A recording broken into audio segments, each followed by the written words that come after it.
இவர்களுக்கும் நிவாரணம் வழங்கினா சரியா இருக்கும் அப்படின்னு நான் யோசிக்கிறேன். யாருக்குன்னு கேட்குறீங்களா? இந்த மாதிரியான குயிக் நியூஸ் அப்டேட் வேணும்னா இந்த விவசாயினுடைய யூடியூப் சேனலை சப்ஸ்கிரைப் பண்ணிக்கோங்க. முதல்வர் கூட இந்த அசம்பாவிதத்துக்கு ஏப்பா தெரியாம நடந்து போச்சுப்பா, இனிமே நடக்காதுப்பா, இறந்தவர்களுக்கு இரங்கல் தெரிவிக்கின்றேன், இறந்தவர் ஒவ்வொருத்தருடைய குடும்பத்துக்கும் 5 லட்சம் அறிவிக்கின்றேன் அப்படின்னு சொல்லியிருக்கிறாரு. RS பாரதியிலிருந்து திமுகவுடைய முன்னணி புள்ளிகள் அத்தனையும் இந்த மரணத்தை நியாயப்படுத்தல, ஆனா அரசியல் செய்யாதீங்க அப்படின்னு கேட்டுக்கிட்டு இருக்காங்க.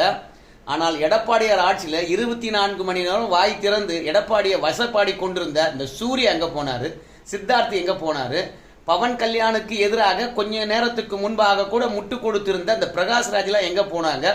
திமுக ஆட்சிக்கு வந்து இந்த 4 வருடத்துல தேடி தேடி பார்க்கணும், கண்ணிலே கிடைக்க மாட்டாங்க. அதனால தேடி கண்டுபிடிக்க முடியாதவர்கள் தொலைந்து போய்விட்டார்கள் என்ற போர்வில அவர்களுக்கு நிவாரணம் வழங்கினா நல்லா இருக்கும்னு நான் நினைக்கிறேன். முதல்வர்கிட்ட கேட்டுக்கிறேன்.